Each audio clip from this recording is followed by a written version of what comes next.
The next big MMO coming out this fall is not what was expected, simply not ready or in the right direction. The most important aspect of Throne and Liberty, the combat feels very dated, mixing tab target with some directional and ability use based on weapons. It seems on the surface to have some interesting possibilities with progression and mixing abilities, almost like a combination of Final Fantasy XIV and Guild Wars 2. However, there is something a bit awkward that just makes it feel not as great, and this is perhaps the largest issue. It feels like it responds a bit worse. There's something a bit dragging about the things, and the single target style might just not sit right compared with short attack ranges, small area of effect spells, plenty of stationary combat, especially when it comes to massive PvP combat, which seems more like it would reward mobility, decent range, and attack areas, even before considering slight input lag or any sort of delay. There are dungeons, quests, and open world dungeons that are sometimes PvP, and the game has a great deal of PvP focus, which is largely where it will be aimed, and specifically for large-scale organized PvP based on guilds. So if solo play is what you enjoy, Throne and Liberty is likely going to not be a satisfying late game. Well, if you feel like the massive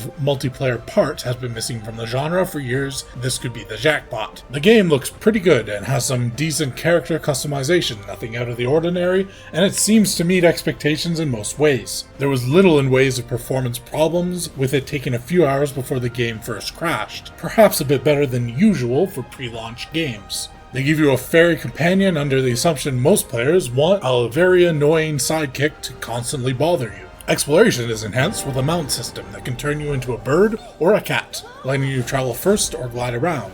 A grapple hook permitting vertical travel. The world and foes are a bit basic.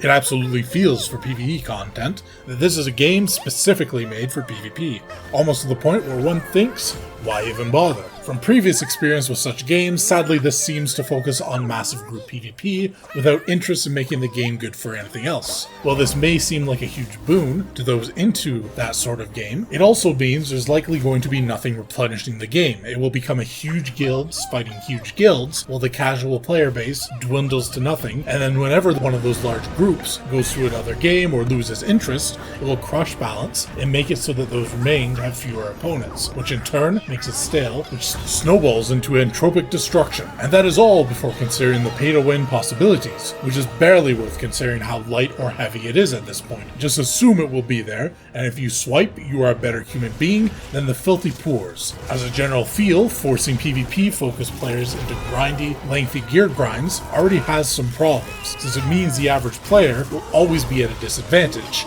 and always be spending time not enjoying the game fully to try and get to a gear level where they can start to enjoy the game, yet it gets worse if the way to enjoy the game is based solely off money. Since whales may love this, yet most players will only be fodder, and the average gamer will only stay in a game where they are fodder for so long. The game feels decent enough from an early standpoint, but because its lifespan will require massive guild-based group PvP to stay alive, just from a basic understanding of new MMOs, anyone should assume it will collapse quickly and harshly. Even if you enjoy it, and I definitely feel like there is an audience that will enjoy this type of game, when the content is group PvP, the simple ability to keep enjoying it relies entirely on an active community.